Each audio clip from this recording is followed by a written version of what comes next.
Like a grand and miraculous spaceship, our planet has sailed through the universe of time, and for a brief moment, we have been among its passengers.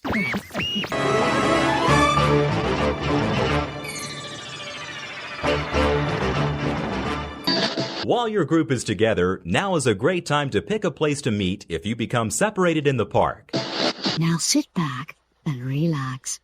Close your eyes and come with me on an adventure in three-dimensional sound. WDW Radio, your information station. This week, we're stepping into a whole new world because Disney just announced its next global theme park resort, and for the very first time, it's coming to the Middle East, and it could mark one of the most significant and surprising moves Disney has ever made. Hello, my friend, and welcome to WDW Radio, your home and guide to Disney parks and experiences, now more than ever, around the world. I am Lou Mangello, and this is show number 828, and for more than 20 years, we've been sharing our love of Disney here on the podcast, my weekly live video every Wednesday at 7:30 p.m. Eastern, blogs, group events, and much more. Whether you've been here since the beginning or this is your first time tuning in, thank you so very much for being here. And remember, you are part of this incredible family and community, and everything you need is over at WDWRadio.com. And this is not just another theme park. This is a very bold expansion into an entirely new part of the world. And in this week's roundtable conversation, we're going to explore this announcement from all sides, the cultural, creative, and corporate, and discuss not only what it could mean for Imagineering, Disney's global strategy, but Bob Iger's legacy as well. And we're also going to take the time right from the outset to have a very important, thoughtful, and respectful conversation about some of the broader cultural and social context of the move, because for many, it's raised some real questions and concerns, and I believe those conversations matter as well, and hopefully we handle them with the care and honesty and respect that they deserve. But from the design philosophy of authentically Disney, distinctly Emirati, to what new stories, experiences, food, and innovations may emerge, we're diving deep into why this is such a fascinating moment for Disney fans around the world. And as always, I want you to be part of this conversation, so please listen and then let me know, how do you feel about Disney expanding to Abu Dhabi? Would you go? What would you love to see there? Talk about this or anything Disney, Marvel, Star Wars over in the clubhouse at www.radio.com/clubhouse. I'm going to skip the trivia question this week. I want to give Abu Dhabi the time, respect, care, and attention it deserves. Plus, I am leaving to cover Disneyland's 70th anniversary, literally in just a few hours, and then heading right from there to Kyoto to kick off our WDW Radio Journey to Japan, Adventures by Disney. So I'll give you some more time to work on the last trivia question. Please come follow along and share in the experiences with me. I'll be posting mostly over on Instagram at Lou Mangello. Don't forget to visit WDWRadio.com to sign up for my free weekly email newsletter. Check out upcoming events, cruises, and Adventures by Disney. And visit LouMangello.com if you're looking for a keynote speaker, coach, course, or conference to help you take your ideas and business to the next level. And if you like what you hear, please help share the show and tell a friend. So sit back, relax, and enjoy this week's episode of the WDW Radio Show.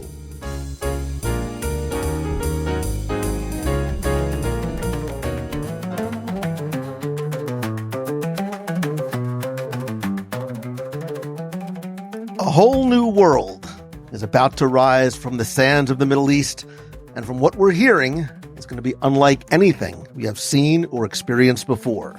Because Disney has just announced its 7th global resort, and this time, it's in Abu Dhabi.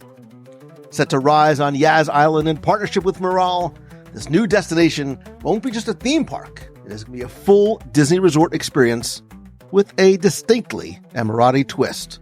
From a futuristic glass castle to immersive storytelling inspired by the region, it's not just expansion, but I think it's really going to be evolution in the theme park industry. And this week, we're going to dive deep into what we know, what it means, and why this could be one of Disney's boldest moves yet. And if you join me Wednesday night for our WDW Radio live show, you know we had an incredible, very passionate conversation about this massive announcement. And let's just say there was a lot of listener reactions and excitement and skepticism and questions that emerged. I said we would do a follow-up podcast. This is what I promised you. This is the follow-up. And this week I am joined once again by Becky Mankin from MEI and Mousefan Travel. Great to be back, especially about talking about something that's kind of exciting and new. Kind of exciting. I know. Interesting. Kind of exciting. It's a 7th theme park, whatever. And Lisa Donato-Glassner from the Castle Run and Thousand Circles. So happy to be here. And I think this is just going to be a really interesting conversation. Yeah, I think, we're going to try and break this down and what we know and what we think and whether we think it's a smart, bold, possibly game-changing and yes, somewhat controversial move. And I want to sort of start off with, so let me just start off quickly with this before we get into it. Correct me if I'm wrong. Did nobody on the planet, other than from what I understand is a very, very small, very tight circle inside Disney, know or expect something like this was coming?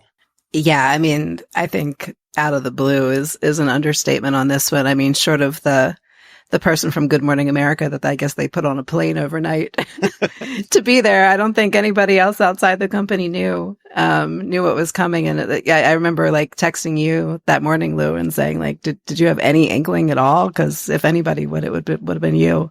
And you said the same thing.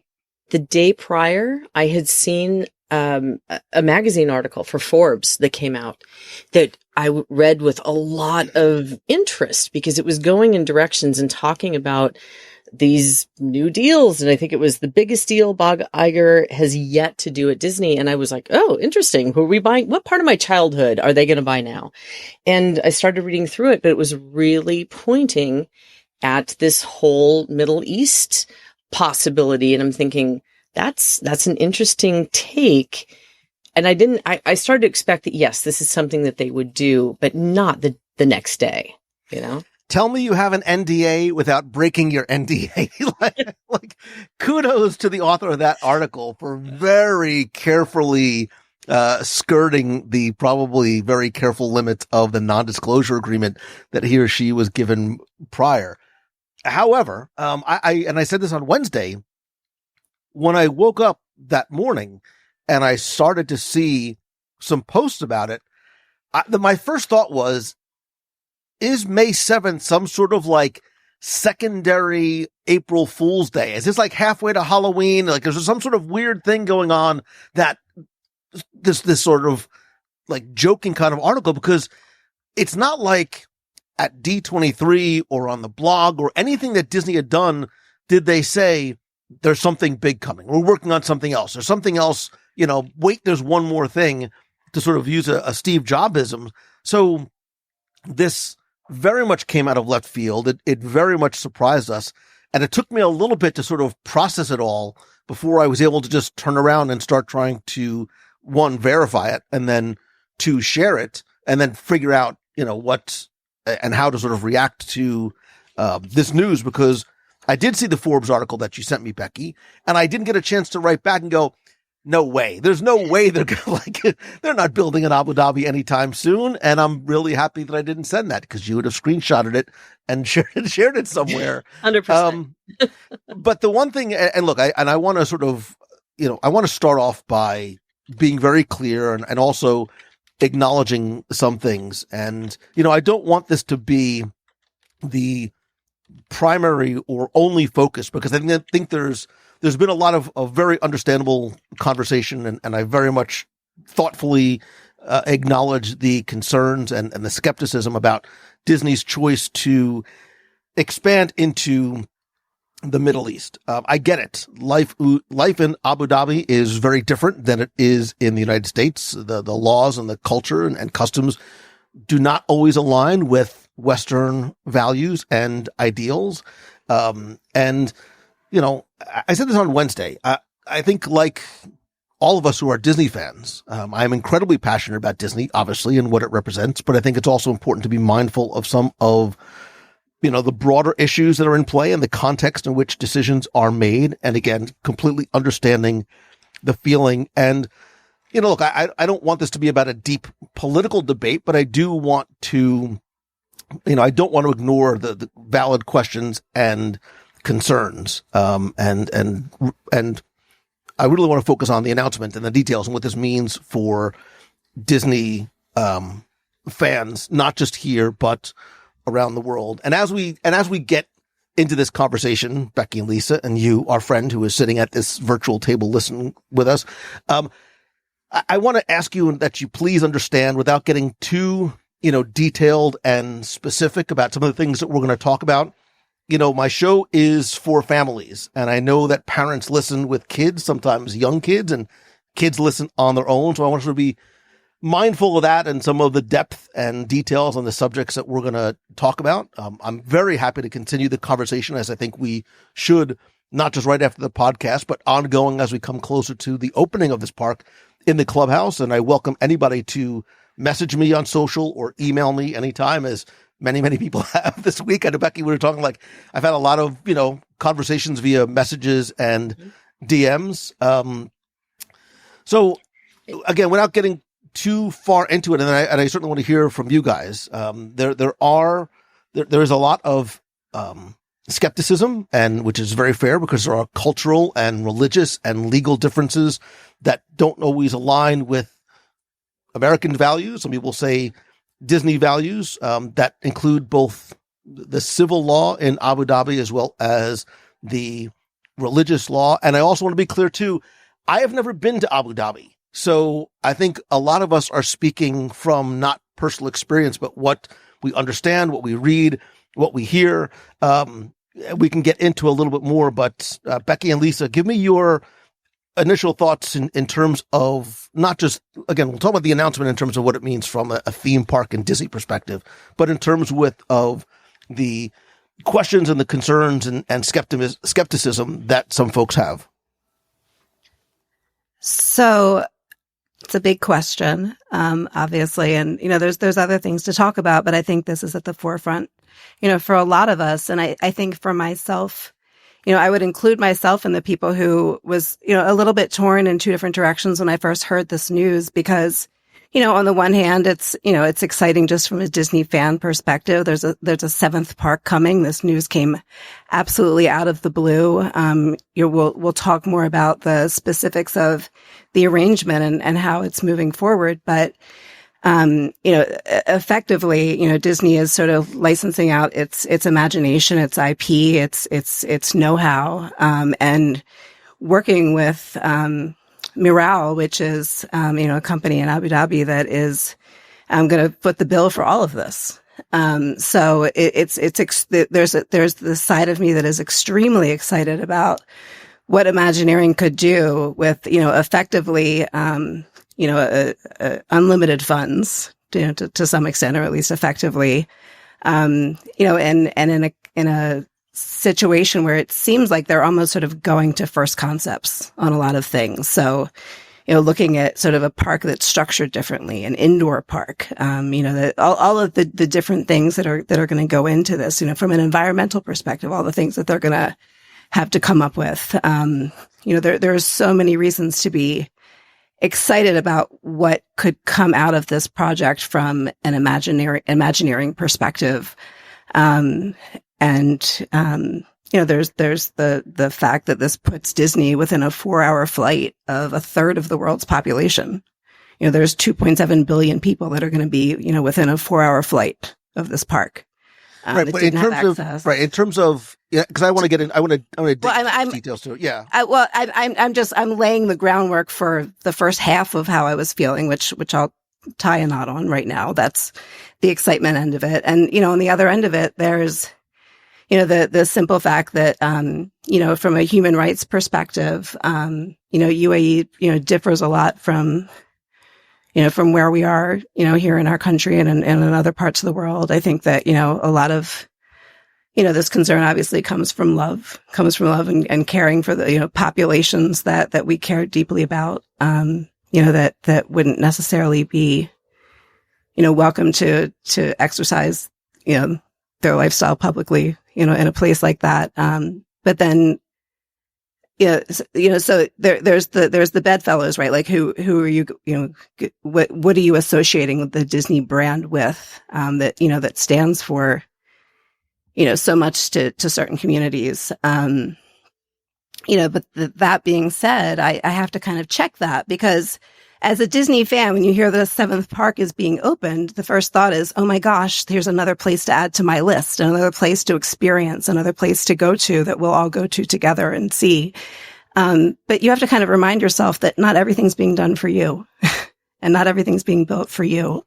And just because I may disagree with, certain takes that the UAE's government has, and to put it all out there, like Miral, the company that's doing all of this, is a government branch. Like they're government owned.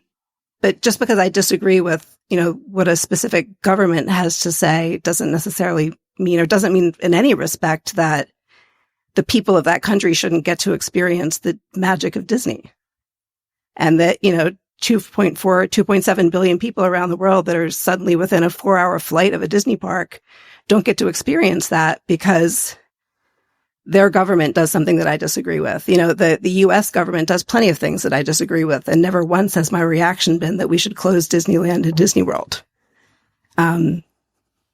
Because spreading that magic is a separate thing. And if anything, bringing Disney into, a culture like that,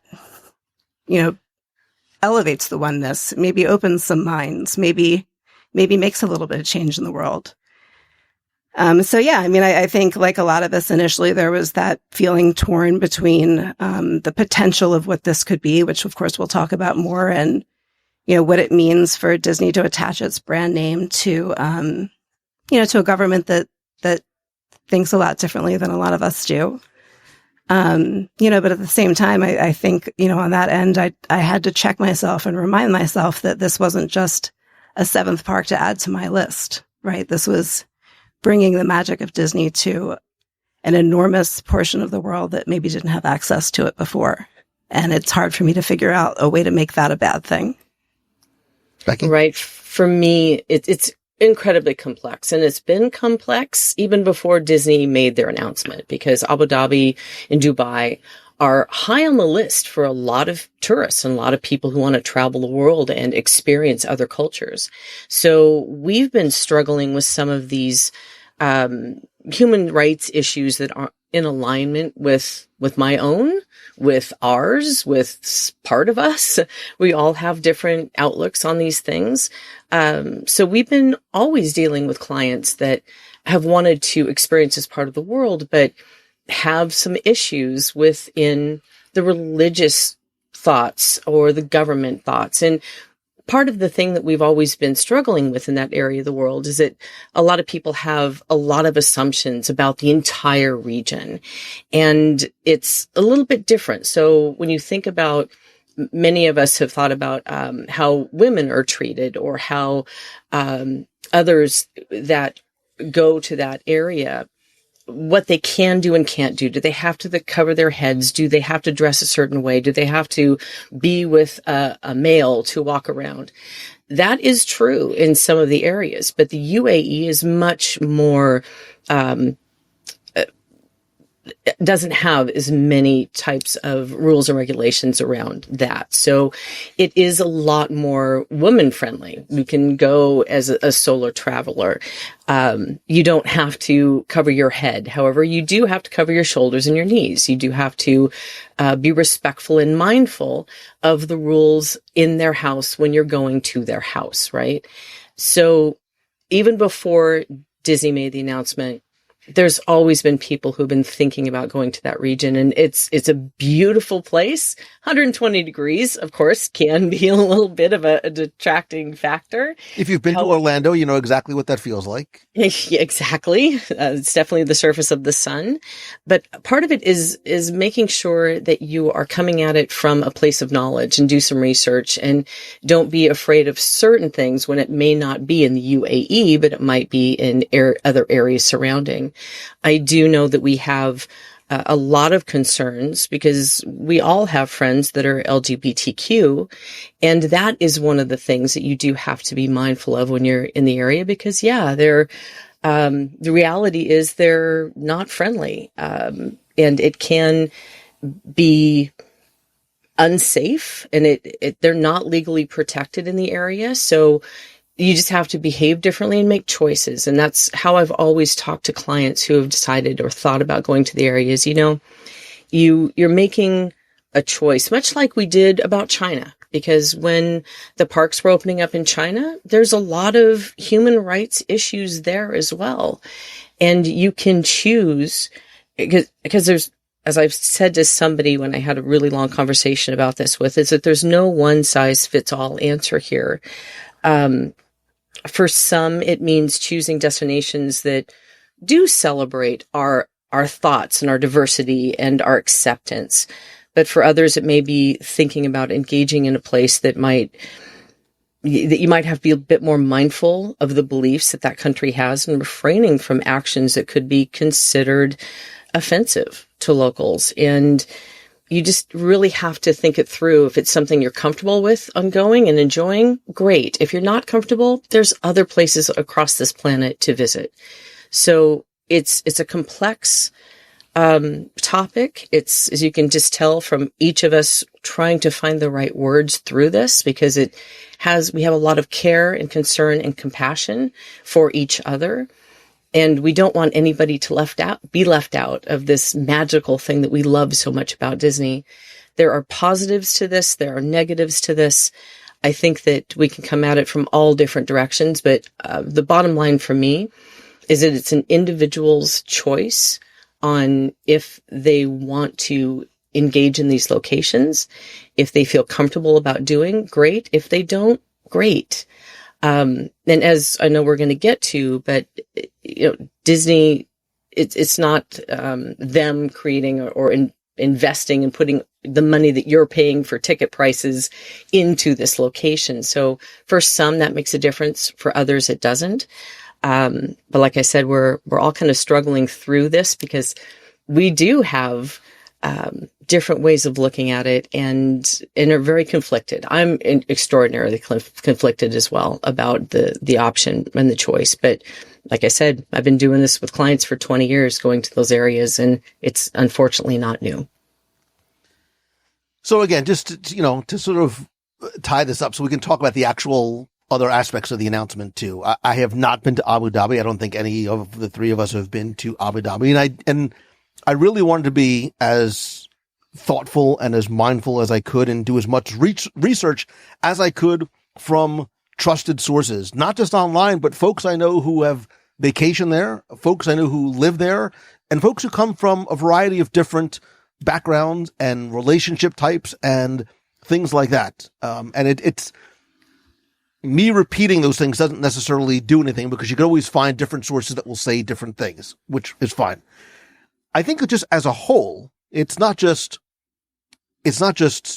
certain groups and people, the laws in the UAE and guidelines. Look, the views on public displays of affection as a whole are very different than here. They are much more strict than they are in the United States. And to your point, Becky, look, we're going to Japan. We've been to China. We've gone to other countries around the world where everything is not the same. It's what makes this world a beautiful place and which makes travel so much fun and a true adventure.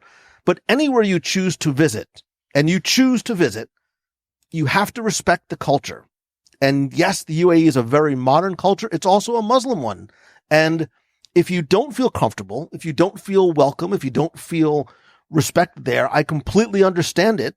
And like you said, you can just choose not to go. But if you do, you have to be respectful of the laws and customs, governmental, religious, cultural, or otherwise. You are a guest in someone else's country. You are a guest in their home. And I think that's the way that we as tourists, it's the way Americans, people, like human beings, like that's just the way we should be with one another.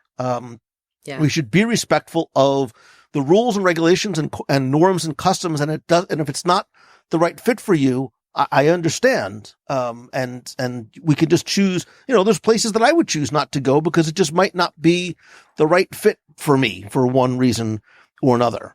But as we said on Wednesday, and I think one or both of you said it too, I am objectively and subjectively happy for all those people on that side of the planet. They're going to get to experience something that we love and that means so much to us, because Walt Disney World and land are so much a part of our culture and the zeitgeist. And we're here, like we're here on this call.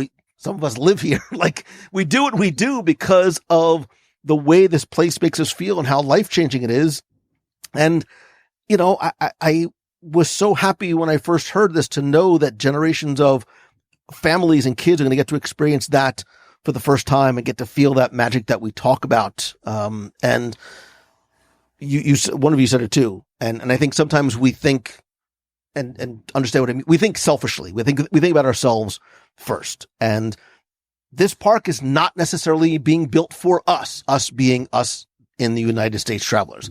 It's not meant to be our next weekend getaway or quick trip from Orlando or Anaheim or Seattle or wherever you're from. This is a part of the world that does not have a Disney park.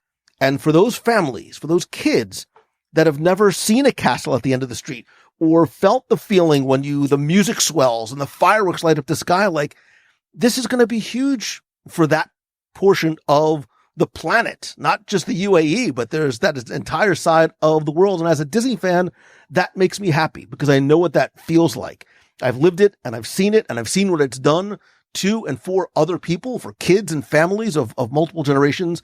And if it means that more people around the world get to experience it for themselves, to have those memories, then I think that's something to celebrate. It might not be for everybody. And I think that's okay. And look, I said this Wednesday, and I really believe this too, because I very much am sensitive to and understand and acknowledge it and everything, the differences, the cultural differences that are there. But my hope is that Disney's presence, as I think it always has been, wherever it has gone, using places like China as an example, can be a catalyst for change and for progress and for positivity. And I think Disney can help and act as ambassadors and shepherd in maybe a more open way of thinking about things. And look, this park is not opening tomorrow. It's probably not going to open for 5 to 7 years. A lot can happen in that time. It was not very long ago that the laws in the United States, we're talking like less, like maybe 20 years or so, that the laws in the U.S. changed in a very, to where they are now in a way that should be. And maybe we can hope that Disney can help to usher in some of those similar changes there. Right. But again, I just want to add to it that just to make sure before we move on, that however you're feeling about this, it's valid. Regardless of what side you're falling on, how you're feeling, if you're conflicted like we are, if you're saying, I don't like this at all those feelings are 100% valid. So it's what you choose to do from that validity is kind of the direction that I'm hoping that, like you said, Disney comes in and sometimes gives some magic and gives some love and hugs the world. And hopefully we can all benefit from it in the long run. And it's a conversation that, obviously can and will go on until and as we get closer to opening and we'll understand more about what this is going to look and feel like for everyone. And hopefully everyone can feel welcome if they so choose that they want to go on that very long plane ride to the UAE. All right. So again, we'll talk about this more. I certainly want to hear from anyone with an opinion in the clubhouse, but let's talk about the announcement itself. Again, that came out on May 7th about Disney partnering with Miral to open on Yas Island. We touched about it briefly. We're going to sort of dig a little bit more into what this looks like, how Miral is going to fund this and build it. Disney is really going to provide that creative direction, which, I think there's a lot of advantages to. And I think, Lisa, you touched on this too. When I first heard the announcement, I think the first question that popped in my mind was, why Abu Dhabi and why now? Like, why? Abu Dhabi makes sense. We'll talk about the reasons why, some of which you touched on, but why now? It is a 4-hour flight from a third of the world's population. Like, huge. Those are like, and Abu Dhabi and Dubai, and again, talk about a part of the world that has evolved at an exponential rate in a very short period of time. There's like 120 million annual visitors to that area. So this is a very, very strong travel and tourism hub that connects Asia and Africa and India and Europe. And I think more importantly, Disney is not the first company to dip their toe in the water there and see what the response is going to be. Yas Island is already home to Ferrari World and the fastest coaster in the world. Warner Brothers World, which again, completely indoor, a lot of advanced dark rides. SeaWorld Abu Dhabi. Again, you mentioned this idea of conservation and the environment. SeaWorld very high on that. There's a Water World, probably not based on, maybe it is based on the Kevin Costner film. I don't know. Hilton, Warner Brothers themed hotels. There's a high-end shopping mall there. That island alone had nearly 40 million visitors just last year. So the infrastructure is already in place for this tourism hub. It's the Orlando of the East. It is this tourism hub that is walkable. It's connected. It's very safe. It is very, very safe. It's very, very clean. And it is purpose built for global tourism. And, you know, Disney has already tested it there a little bit, right? They've opened up Disney stores in Abu Dhabi and Dubai. Disney movies do very, very well there. What is the highest grossing film of all time in the Middle East? I'll give you one guess. Aladdin. It's Aladdin. Lion King broke records. Disney on Ice is there. So this is not Disney sort of building a park in this random plot of the desert somewhere. You know, it is home. Miral has proven that they can build and operate parks and experiences that are already on par with what Disney is doing. So give me your thoughts about sort of again, not from the cultural pro that we've talked about before, but choosing to go to this part of the world. Is it the right place? Is it the right time? Thoughts? I mean, looking at what they've done with the parks that are already there, I mean, you can only begin to like start to imagine like what would happen when like Imagineering meets, you know, Miral, because, you know, looking at what they've done with Ferrari World, Warner Brothers World, like when you compare what they've done with that IP to like what Six Flags has done with that IP here. I think Warner Brothers World was, I don't know if it still is, but at least when it opened, it was the largest indoor park in the world. You know, what they've done with SeaWorld and the aquariums there is extraordinary. So just seeing everything else that they've done there, like you just start to get a little bit of a taste for, you know, what could be. And I also think it's cool that they're doing it in such an environmentally challenging place because it's forcing them to come up with brilliant ways to deal with it that could be used, you know, elsewhere. So I think they've come up with like a water management system that comparatively, as they say, is using like 80% less water than the legacy parks. They're figuring out how to like air condition these like huge indoor spaces for parks. So like, you know, seeing like what they've done so far, like is I think just the tip of the iceberg when you start to think like what they could do when they meet forces with Imagineering, and then seeing them take on like these challenges in this part of the world that has heat challenges, has water challenges, and seeing like Imagineering be forced to come up with new concepts that could then again be used all over the world, is really, really exciting to see. It's also probably worth mentioning, and we'll get more into the licensing aspect of things, that it's not like they were spinning a globe and chose Abu Dhabi over Australia or Brazil or other places in the US. Like, you know, Miral came to them with the funding and the backing to be able to pull something like this off in a part of the world that, you know, for all the reasons that we've been talking about, makes an awful lot of sense. So, you know, setting aside the conversation that we had initially, that's extremely valid and extremely important. I think it's also worth noting that, like, for the people who are saying, like, why didn't Disney go to Australia? Why didn't Disney go to Brazil? Why didn't Disney go elsewhere in the US? That's not really how it worked. It was more that Miral came to them, or they came together with Disney and, you know, found an entity that had the financial, you know, backing and you know, an experience to be able to pull something like this off. Yes. As soon as I heard the announcement, I'm like, Becky is going to melt. I'm going to need somebody to come up with a dome that's fully air conditioned and that we can go snow skiing in if we need to. But I think that that is the most exciting part of this. First of all, just to note that Abu Dhabi also has an incredible cruise port that is already being used by a lot of cruise ships. So I can Research trip to Abu Dhabi. I can totally see that, that how they're doing it in Tokyo, where they're going to bring a ship over to Tokyo that's going to do that whole land sea thing, could be in the works for this in the years to come as well. But the exciting part is when you do look at Tokyo, the Oriental Land Group it's exciting and not great for travel agents because they don't work directly with us, sadly. But to have that blank check handed to Imagineering, see what they did in Tokyo Disney Sea.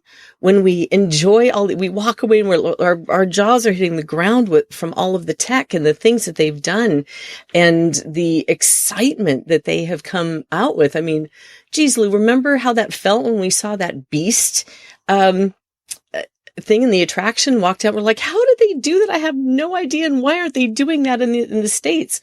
All of that is R&D that comes forward and hopefully will benefit from that R&D that they come up with building this. But I love the possibilities, right?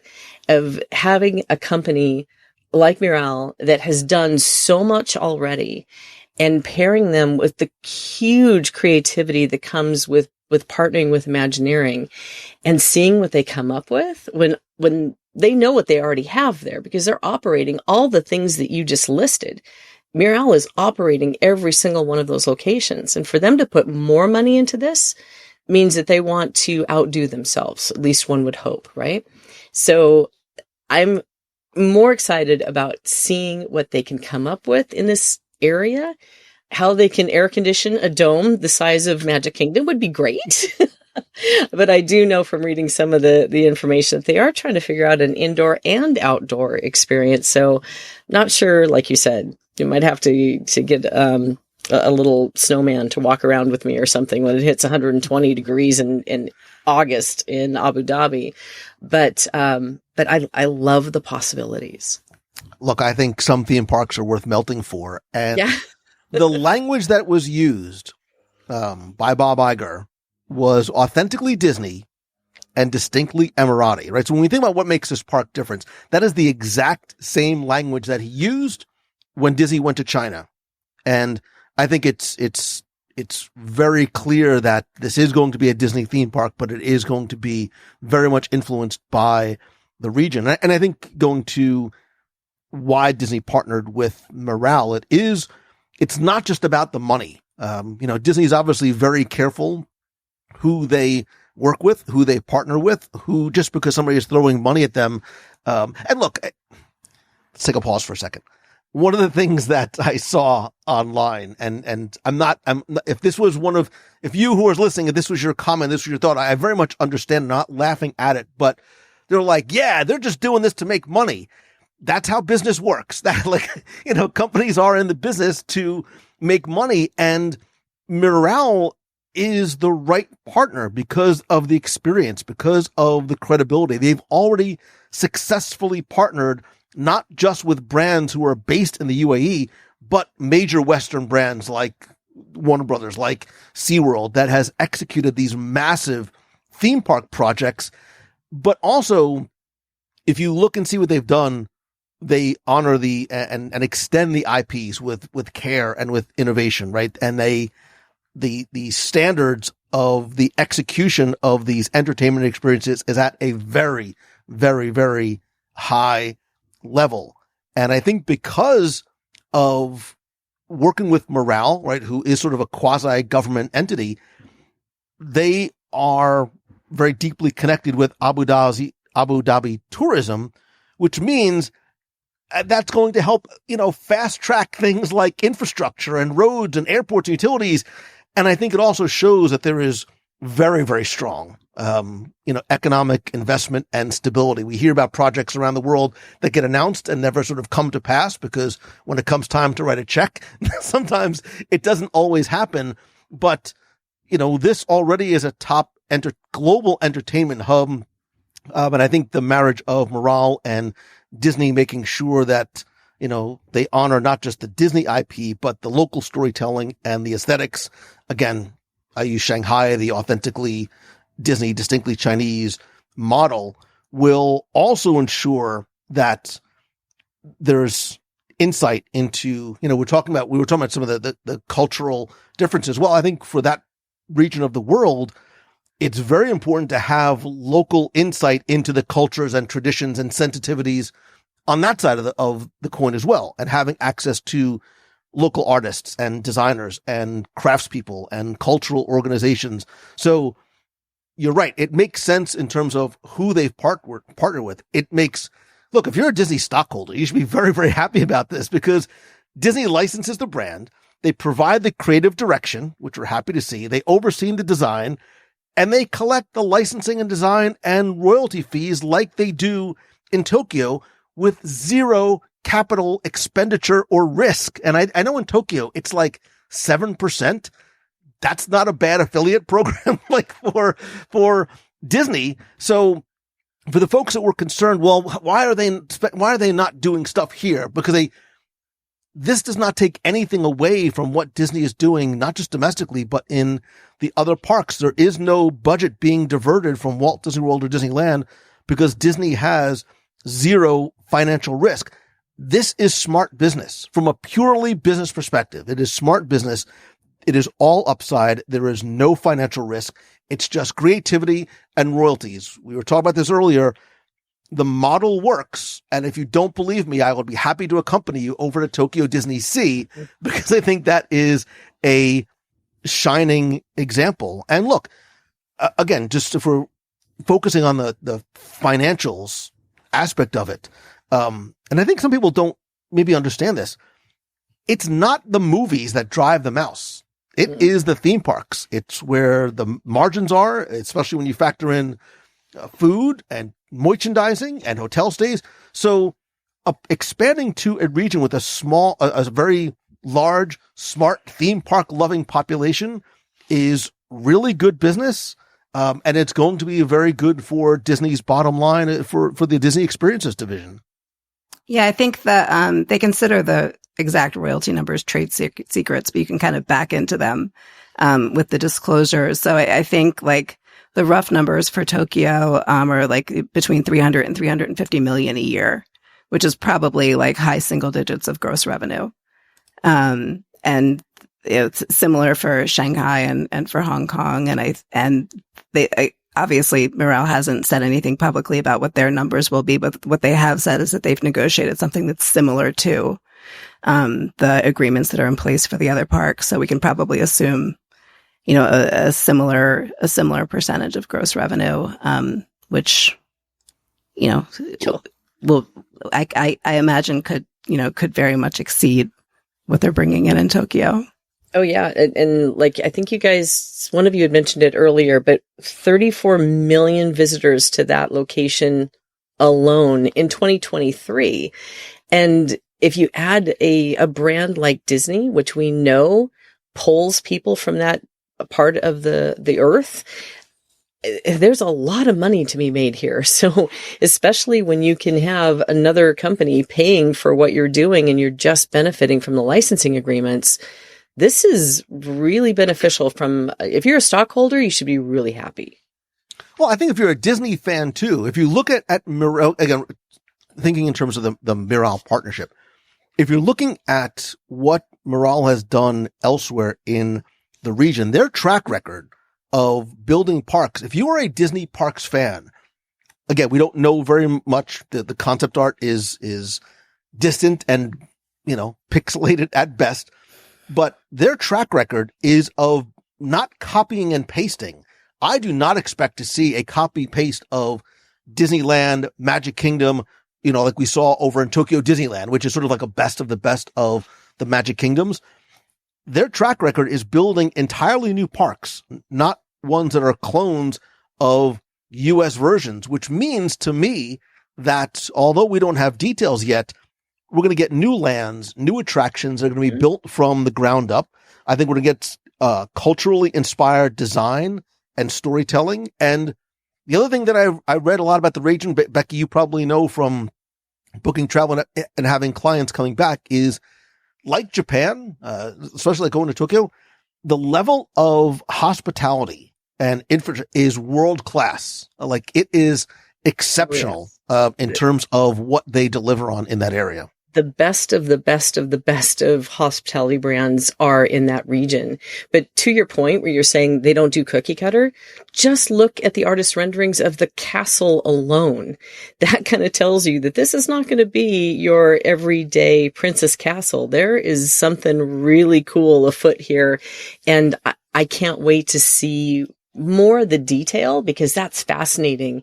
And then if you look at just the amount of money that they put into the announcement itself, which had probably one of the most spectacular drone and fireworks shows that I have seen anywhere on this planet Earth at any time, just from the announcement, how the drones created the castle, and then all of a sudden the fireworks are going on in a 360-degree view, and it went on for a long time.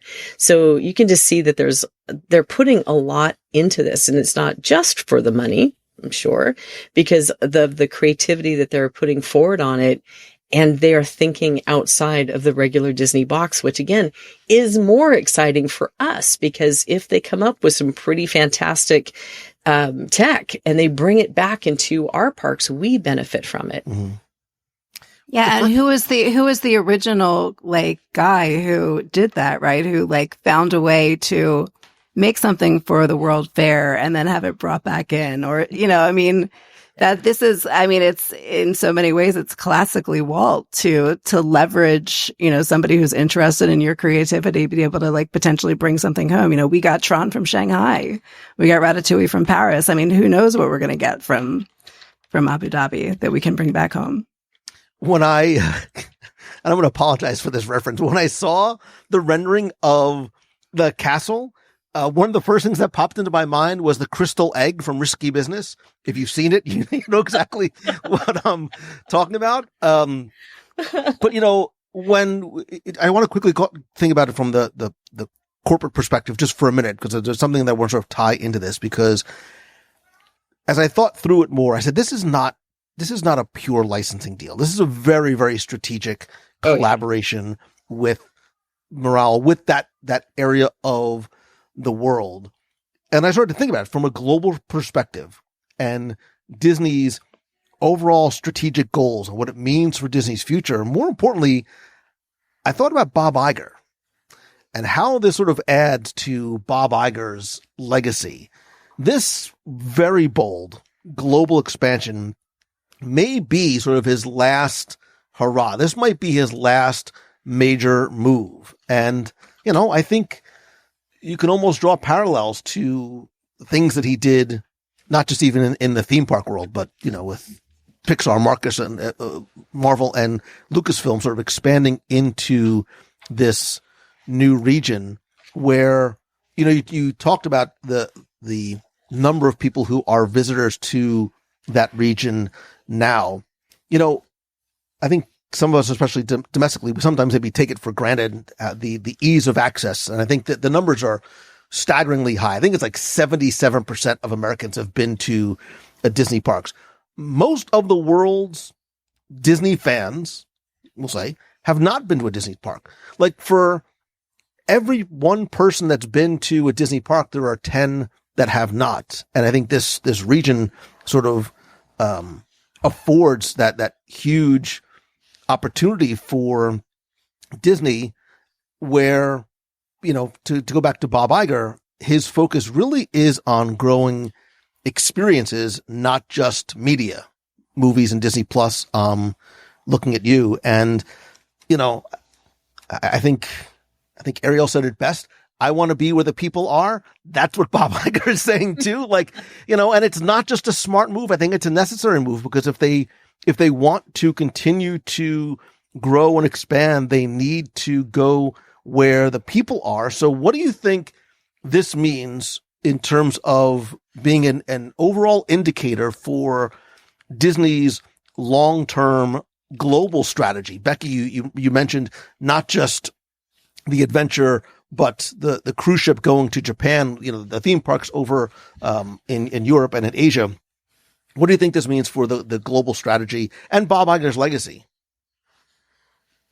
From a tourist point of view, clearly it drives into all the things they're trying to do, from creating a theme park location to hopefully maybe bring a cruise ship there, to I can see how cool would an Adventures by Disney going to that region also tie into this. So I think that this really helps them take a step into this whole region that they haven't really had a chance to before, because of all of the misconceptions in some areas and the not so misconceptions in others that would hold people from traveling there. From Iger's legacy, again, he purchased most of my childhood already, and I don't know how much more he can do in the time that he has left sitting in the seat that he's sitting in. But to be able to open up this part of the world, to be able to enjoy the magic and the love that all of us have been able to enjoy. Some of you in your backyard, some of us about 2.5 hours away on a plane. But I think we've kind of all been alluding to that, is this opens up this brand to a third of the world that hasn't had Disney in their backyard. So I think that does just add to his legacy over time if it plays out in that way. Yeah, I think so much of Disney is about building bridges and building connections and building points of connection. They joke that Disney is sort of the great equalizer when you're in the parks, whether you're no matter what you look like, no matter, we're all here because we love the same thing. We're all drawn to the same thing. And I just see that sort of global network, I just just a brand new hub, obviously being put into such a big, important part of the world. I was watching it again, this afternoon, but the interviews that Iger was doing the morning of the announcement, at one point they brought up the art and he paused for a minute. It was almost like an uncharacteristic moment for him of pure joy, because they brought the concept art up and he just looked taken aback for a moment, and he had this big smile on his face, and he said I'm smiling because it just makes me smile. You could just see it just encapsulates that the art, as vague as it is, just encapsulates, I think sort of just a very big new pin on the map for him. And the fact that they're doing it with what they call it an asset light, approach, which is, basically Disney supplying the brand and the storyline and the know-how, and, companies like Morale are coming in and supplying the concrete and, the day-to-day operations. And to be able to, implement this strategy where they're sort of placing themselves in different, places around the world, using this approach, it's sort of all the upside, and, at least from, a financial perspective and the day to day, you really let go of the risk portion of it. It was funny you mentioned, I'm sorry to interrupt you, I apologize. You mentioned how Bob was reacting to it. I saw the same thing on Josh D'Amaro's face too, when he was going through his interviews and seeing the thing of him. So both of them kind of look like kids in a candy store when they were talking about, this opportunity. So I loved that. It kind of brought a little childishness to them, which I enjoyed seeing. Yeah, you love to see the humanity, especially, in Bob. Look, Bob Iger is the head of, this global behemoth. But I think, we see Josh a lot more, especially those of us who are local and have had one-on-one interactions with him. We see that in him. It's one of the top 1,000 reasons why I love Josh D'Amaro, is because I without question, that giddiness, that joy, that happiness you see on his face is completely authentic. That is not a CEO. That is not a parks chairman. That is somebody who's just genuinely happy about what is coming for Disney fans and Disney, parks around the world. But, if we start to sort of, we talked about some of the cultural stuff. We talked about the corporate stuff. We talked about the foundational aspects of it.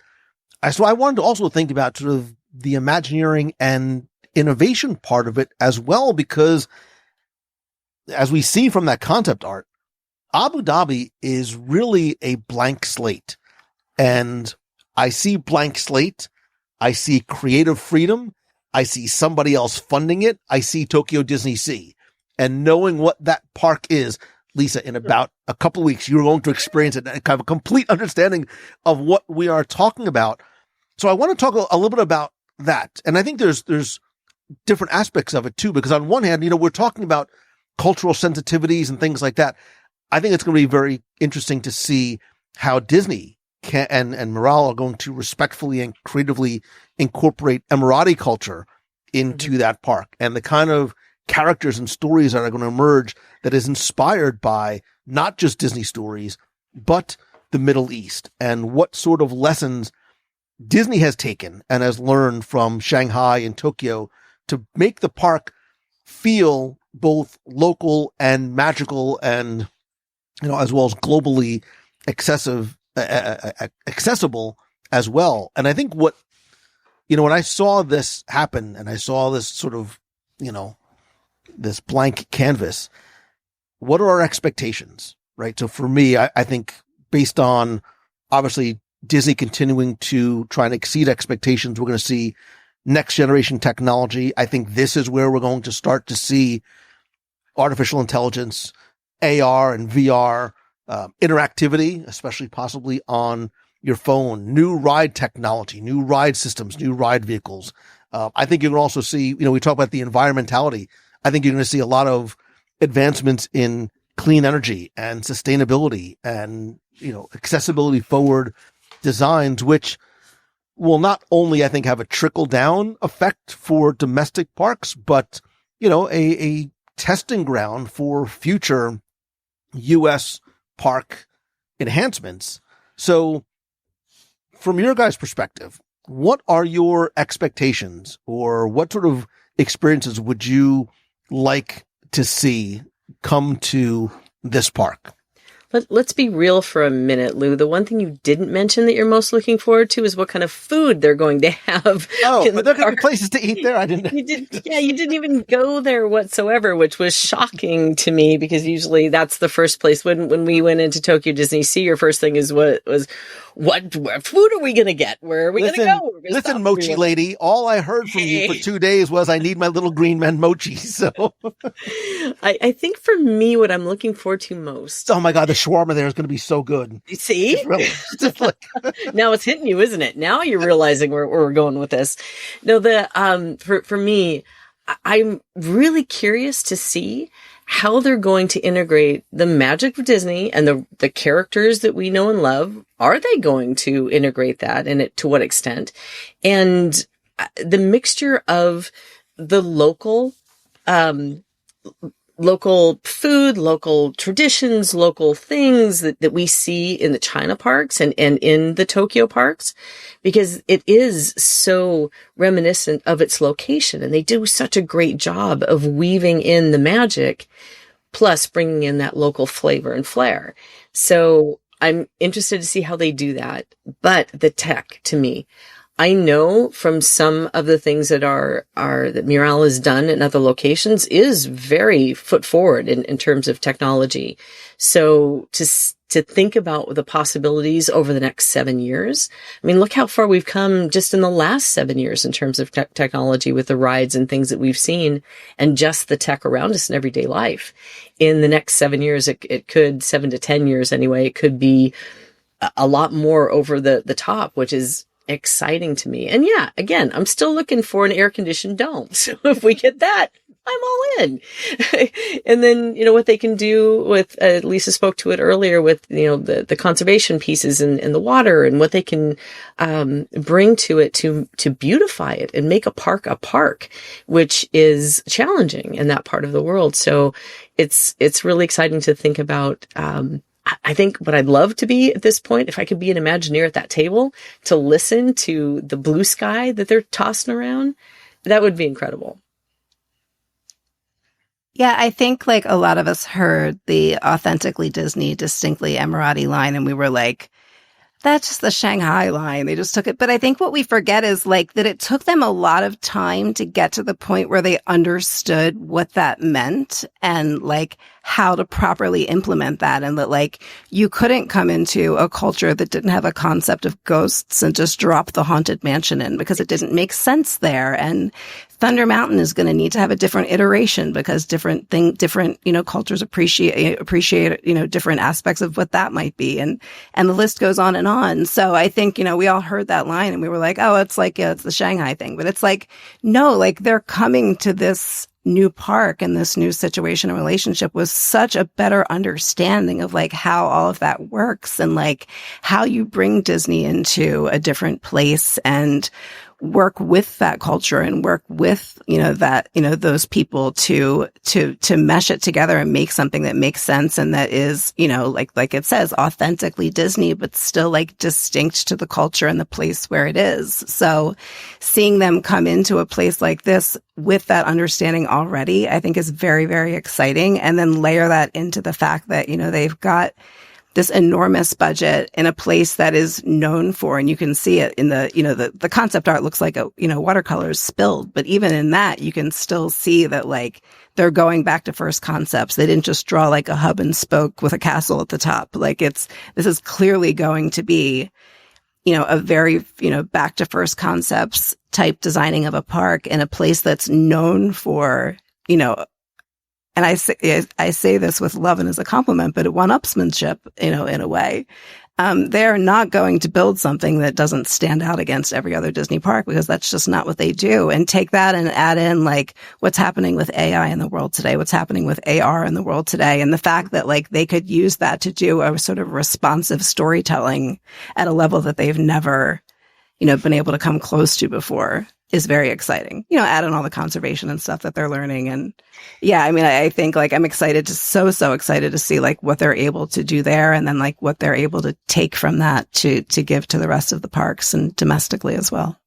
Well, I think even not even from a technology perspective, but from a storytelling perspective, this is when I started to get like really excited. When I sort of put everything else aside, I'm like, all right, Disney is a storytelling company first. And I think we as Disney fans, we've had this conversation on the show, on live shows in person, this IP versus non-IP based attractions. I think there's a huge opportunity for unique non-IP based attractions, in addition to the Disney stories that they're going to bring over to that part of the world. Again, kids and adults want to, like Walt and Disney, they want to experience what they've seen in 2D on screens. They want to experience it in real life in a place like Fantasyland and Disneyland. They're going to experience it here. But I think it also allows them to explore the culture and the history and the mythology of the area that we, speaking as somebody, from North America, we know them, but we don't necessarily know that a lot of the stories that we are familiar with have their roots back in this area. So, 1001 Nights, like Arabian Night, we know it as Arabian Nights, but like 1001 Nights, the voyages of Sinbad. If you go to, even places like Disneyland Paris, you see things like the rock bird, the magical djinn, which is where we get sort of genies from. I think this affords this great opportunity to tell these authentically, culturally rich and important fairy tales and folk tales into this type of environment that does not seem to have been done. I mean, from the little bit of research that I did over the last few days that has been done. So you can bring in those type of unique experiences. Again, think, Mystic Manor, think Enchanted Tales, different types of ride vehicles and systems, but more importantly, unique stories and just things that are, I tried to think about the area itself. Like what is this area of the world been known for over years? Pearl diving was like a huge industry for a very, very long time there. You can incorporate all of these things that have not just importance from a cultural storytelling and a folklore perspective, but from the real world sort of attraction based ideas. I think there's great opportunity here to tell, as was as they've done in places like Tokyo, as they almost did in the Japan Pavilion in Epcot. I think that you can tell and have attractions or shows that are tributes to especially the UAE's remarkable transformation from its very early roots to this incredible futuristic skyline and this, caravan and crossroads of different cultures from, the Middle East and North Africa and Asia. Again, think of the food, but these will not just be groundbreaking experiences from a technology perspective, but I think more importantly from a storytelling perspective, which may be for those who, want to experience and get a rich sort of Disney version of the storytelling of the area. I think this might afford a great opportunity to do so. Yeah, that other piece was the storytelling. That if you look at Tokyo Disney Sea, which is the perfect example of that, of all of the attractions that we talk about most and that we enjoy most, are the ones that aren't really coming from IP, which I think that does have a lot of opportunity. But I was also thinking about the location on the Yaz. It's on the beach too. So you do have that, like we did at Tokyo, where you've got Tokyo Bay that you can look out onto, and there's all kinds of other attractions, not just the ones that we talked about in that area, that it makes for, it's one of the hot spots for vacationing in that area. So there's a lot to draw from. There's a lot to lean into. There's, like I said, some of the best hospitality brands from Ritz-Carlton all the way to Shangri-La are all in that area. So there's a high bar to meet. And I have no doubt that Disney's going to be able to hit it. Well, and they, to your point about the waterfront, they said that they are going to leverage that waterfront in some way.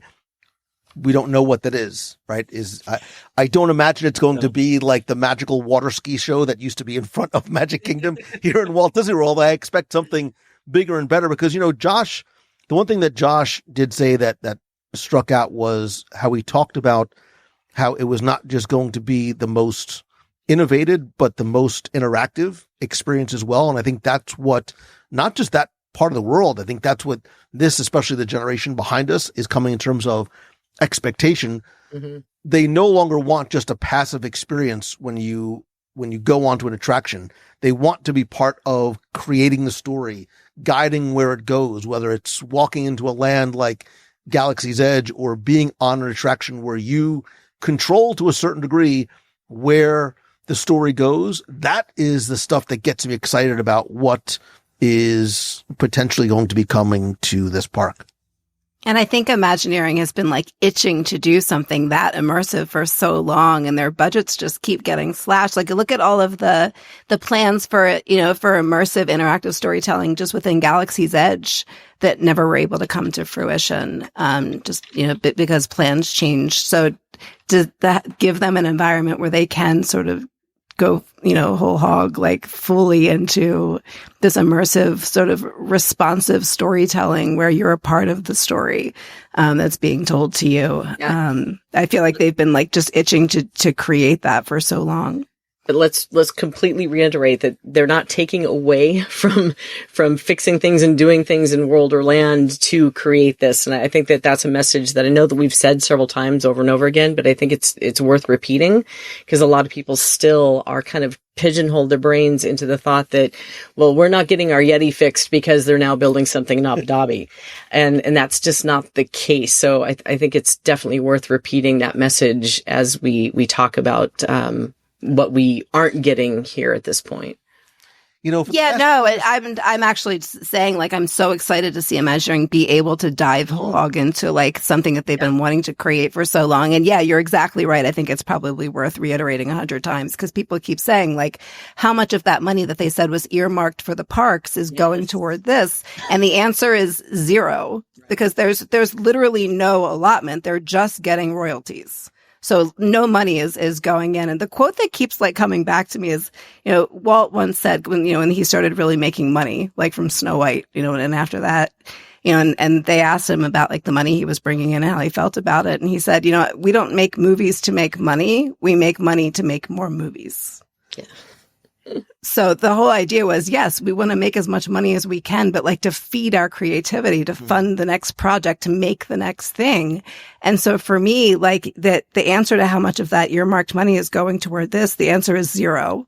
It's completely upside. It's only royalties. And the hope is that, yes, they're building this while, some of us feel like, our parks are being neglected at home to some extent. And yes, even if it's not just the money, maybe they are, putting effort and attention there, but to all of our benefit, because everything that they're doing there, they'll be able to implement elsewhere.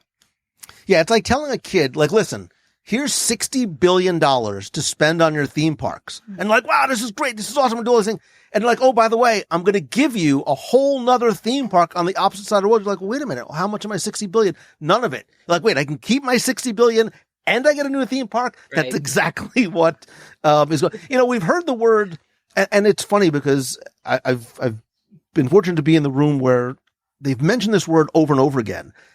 Turbocharging. We're turbocharging our parks. We're turbocharging. I'm like, what is this? I would like raising my hand. What does this mean? Oh, I get it. This is what turbocharging the Disney parks experience globally. Because I don't think any of us were necessarily thinking globally. We've all sort of talked and we've blue skied. Well, where should Disney build their next park? Mm-hmm. Some people say New York, Texas, Minnesota. We're at Becky's backyard. I don't think anybody thought here, but this is the thing that makes global sense. And I think the adventure, I think that the Tokyo Disney ship, and certainly this, shows that some of the attention is being paid not just domestically, but overseas. And I wonder from here, not like, I want to celebrate this and sort of take this all in as it happens. But I wonder, because Disney, we know, does not have a 2-year, 5-year plan. They've got a 10+ year plan. One, how long was this sort of in the chute? How long have these conversations been going on? And what's next? Like, what does this mean for the future of the Disney company? That's why when I was thinking about not just Bob Iger's legacy looking back, but what does this mean for the next steps going forward, for Bob Iger's successor going forward in terms of the global vision for not just the theme park experience, but bringing that Disney magic. I go back to what I said, and my first feelings about this are still what I feel today. I'm excited as a Disney fan for those folks who have not had this feeling yet. I'm excited as a human being for those kids, those families that are going to experience what we have experienced for the very first time in their own backyard and celebrating not just Disney stories and hopefully some of the food, but celebrating their own culture and their own people in this beautiful partnership, at least as it appears now, between Disney and Morale and the people on that side of the world. And that gets me excited, as somebody who wants as many people to feel the way I and we feel about Disney as I do. I got very emotional just watching the drone show. Well, no, it wasn't just a drone show, but watching the announcement show.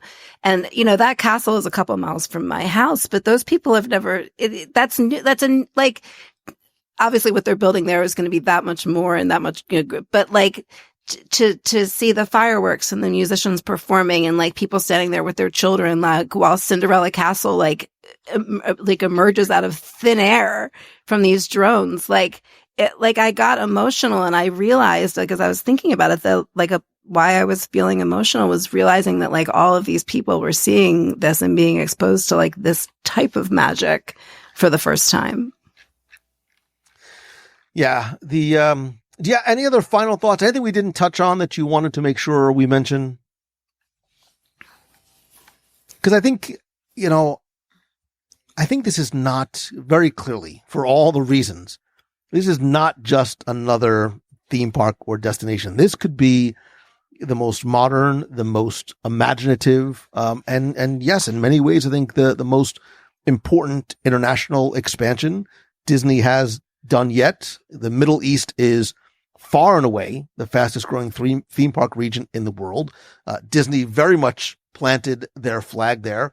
And I think over the next, we don't know when this park is going to open. You have to imagine it, just for the infrastructure alone, although things happen very quickly there, it's got to be the early 2030s. It's going to be some time before this happens. And I absolutely want to hear from you, our friend, the listener who is sitting with us. Is this a place that you would want to travel to? Whether for some of the cultural issues that we talked about, or just, does the idea of going to Abu Dhabi and going to a Disneyland on that side of the planet appeal to you? What sort of, classic or Disney IP would you like to see there? What do you think about the expansion globally? Should we plan a WDW Radio group trip out there? Of course you should when it does open. We're going to obviously have more conversations about this over in the clubhouse at wdwradio.com/clubhouse. More importantly, feel free to call into the voicemail, be part of the show. I will play it on the air at 407-900-9391. It's 407-900-WDW1. Share your thoughts, on any aspect of this, because I certainly want this to be a very open dialogue, about all of this, and something that is incredibly bold, incredibly exciting, and maybe just the beginning of, the next step and stages for Disney in terms of innovation and creativity and expansions. Any last words? Any last thoughts? From me, I want to say how much I appreciate being able to have an open dialogue about this, because, even the stuff that's a little bit sensitive, I think it's important. It's an important conversation. And I welcome having that as well, with anybody who wants to talk about it. It's a lot of soul searching for some people, and I know that it digs a little deep. I also appreciate being able to talk about the joy that surrounds it. My other question, I think the last thing that I would say is, so is Abu Dhabi considered way east of the Mississippi? How's a Marvel contract going to hit up on the Middle East or not? I think that's a lingering question for me. But thank you for this opportunity to talk about all aspects of this announcement. I appreciate it. And thank you for being here. And if you want to check out Abu Dhabi before Disney gets there, like Becky and I are going to do, we're going to talk about this after this call. You can go and visit. I mean, you can't visit her at Mouse Fan Travel, but you can find her over at mousefantravel.com. Lisa Glassner, any thoughts and where people can connect with you? Yeah, I mean, I want to thank you for allowing me to be a part of, a very sensitive, and interesting and, conversation. Anyone who's listening, I hope you realize that, we tried to, address, all things with love and care and sensitivity. And I would just say, like, it's okay to feel both ways. It's okay to have a personal feeling or, about whether or not you want to go to a place, or, your feelings about, a brand that you love and have so much trust in, opening its doors, or, having an arrangement to open licensed doors, whatever you want to call it, in a place that, that may have practices that go very much against your personal beliefs or your personal lifestyle. And at the same time feel, enormous, excitement about, what might come of this marriage of Imagineering with, with this, with Mural, and also just, the idea that, an enormous portion of the world's population that never had access to this before now does. And it's okay to feel both of those things. It's okay to be happy that those people have access now, and still, have, personal qualms or personal issues with things. So yeah, I'll just leave it at that and say thank you for allowing me to be a part of this conversation. And, and like I said, hopefully this will open up, all sorts of new possibilities, throughout the rest of the world as we come up with new things there. Yeah. Whoever you are and wherever you are, I see you, I hear you, I understand and appreciate you, and, the nuances of this complex conversation. And again, maybe not everything that they create is made just for us. And I think that's part of the beauty of it. I think the magic gets bigger when more people are able to experience and share it. And I'm excited for those people who have never had that opportunity to walk down Main Street. This is their opportunity. I think that's definitely something that is worth celebrating. And, this is a big moment that we have not had an announcement like this in a very, very long time. And, I think it's going to be interesting to see what is possible when imagination meets opportunity. And I cannot wait to watch this whole new world rise up on this side of the planet. And then maybe, hopefully, we experience it together. So Becky Mankin, Lisa Nerdo-Glassner, you, our friend who has been sitting here, thank you so very much for being part of this conversation. Becky, I really think that we should go. Like, I'm being very serious. I think the best way to make people understand what life is like there is to bring it to them. And clearly, I mean, everything that we've done, we've had to do a research trip beforehand. So this just makes total sense, right? When is summer in Abu Dhabi? Because that's when I want Becky to go. No, that's. I was just going to say a minute ago. No, January sounds like a fantastic. I don't know if their January is like our. Again, we need to do research. We need to get a much better understanding of. I've been doing the research. I have an idea. I was telling you in the clubhouse. I have an idea, and you were totally ignoring me. I know. I did. I texted you, and you didn't even look at your text. I was like, oh my god. I think I know where you're going. I have an idea. Yeah, just think of the shawarma. We can do this. I wonder what kind of popcorn they have there.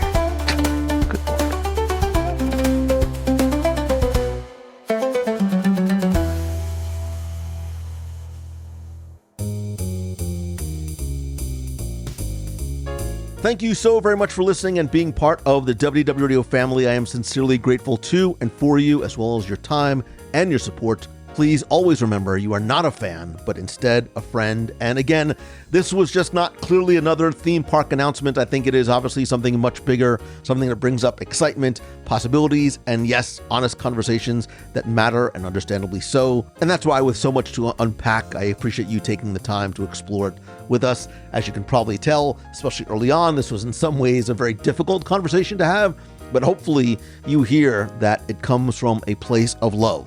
Not just a love of Disney, but for everyone, and that we all can and should love one another, no matter who you are, where you're from, and what and who you and we love. And whether this park is something that you are dreaming of visiting or just reflecting on what it all means, I hope our conversation sparked some thoughts and helped you see this from a number of different perspectives as well. As I said, I'd love to hear from and talk about this more with you. And speaking of what's next, I mentioned at the outset, I am heading out in just a few hours to Anaheim for Disneyland's 70th anniversary. I'll be covering it from Monday through early Thursday morning, primarily on Instagram. I am at Lou Mangello. I'll be sharing in the clubhouse as well. I'm going right from there to Kyoto for our WDW Radio Adventures by Disney Journey to Japan. So please follow along over the next couple of weeks as we travel through this incredible country, and then spend a couple of days over in Tokyo Disneyland and Disney Sea as well. And very quickly, please don't forget to visit LouMangello.com. Find out more about my Momentum Weekend Workshop this October in Walt Disney World, a hands-on, one-room, 50-person, 4-day event with real-world strategies and workshops to help you start, grow, and monetize your business and brand. The super early bird $200 off ticket ends soon, and we are already more than halfway sold out. I just announced our lineup of speaker sessions and topics. You can find out more by visiting my LinkedIn, my Facebook profile, and on my Instagram. And if you have any questions to find out if Momentum is right for you, please feel free to reach out to me via direct message or email.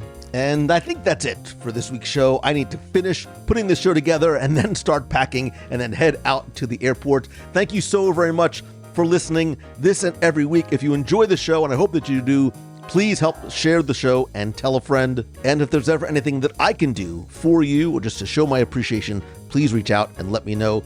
Until next time, remember to be kind to one another, choose the good, be the good, and have a great day and even better tomorrow. I love and appreciate you. See ya.